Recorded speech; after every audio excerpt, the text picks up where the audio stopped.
Hey everybody, it's Jason Blaha here, and I'm just sitting here in my robe drinking my morning coffee on my 37th birthday, looking sexy as hell as usual.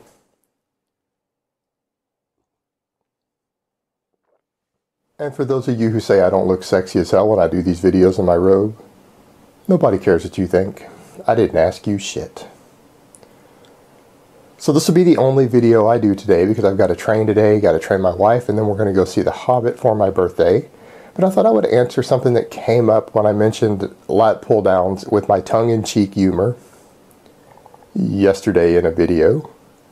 And I kind of laughed at those who didn't understand the nature of my tongue-in-cheek joke because they haven't really worked around athletes or coaches of top athletes or anything like that, so they don't really understand what I was saying. So I'm not going to worry about it.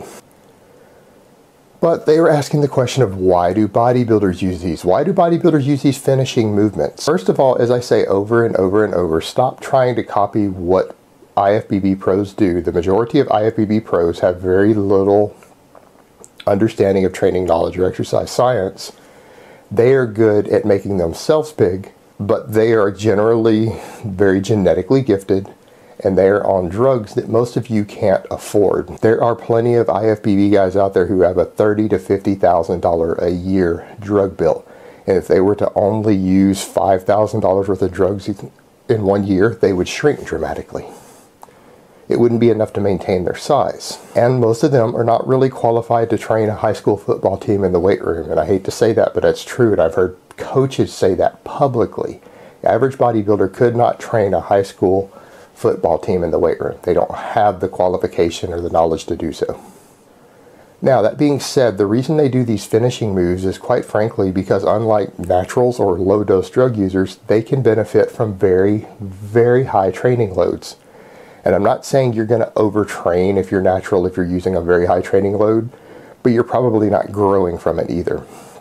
If you're doing relatively high reps, very few of you genetically or in a work capacity sense are going to grow off more than about 3, maybe 4 sets, few and moderate reps, 5 or 6 reps. And you might get away with 8 to 10 if you're doing triples or doubles.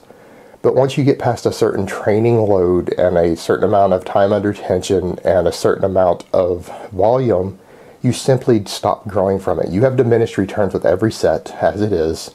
You're simply no longer stimulating new growth in the muscles you're trying to work. Maybe some in the secondary movers as the volume goes up. Not the primary movers, you're just not. No matter how hard you think you're working, there are finite limits to how much you can stimulate in one session. And you're just accumulating more metabolic fatigue that's not necessarily equaling more growth. However, the guys on large amounts of drugs, it potentially can. I'm not saying it will, because some of these guys use the heavy duty type stuff and they get just as big on very low volumes. But the reason they go to these finishing moves is to cut all the secondary movers out, because if you're working your back and you've already done barbell rows, you've already done deadlifts, they've done all this other stuff, things like their lower back and their core are really starting to fatigue and cramp up.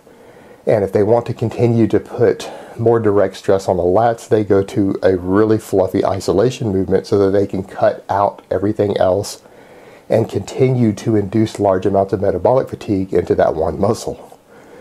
However, for most of you, if you did deadlifts and barbell rows already, odds are, especially if you did multiple sets, odds are you're not going to stimulate any more growth throughout the back if you trained relatively hard and heavy. You're probably not going to get anything out of doing lat pull downs after that. Maybe 1% more growth, but maybe 0% more growth. And all you're doing is burning calories at that point. Before these IFBB guys, because of all the drugs, the additional metabolic fatigue and that direct work may possibly give them some more growth, and that's why they do these finishing movements. So hopefully that clarified that a little more and you guys understand the relationship between high amounts of volume and the metabolic fatigue it induces versus the amount of drugs you're on. It does make a difference. Alright guys, so that's really all I have to say on that today. I hope it has been informative, and I will talk to you guys next time.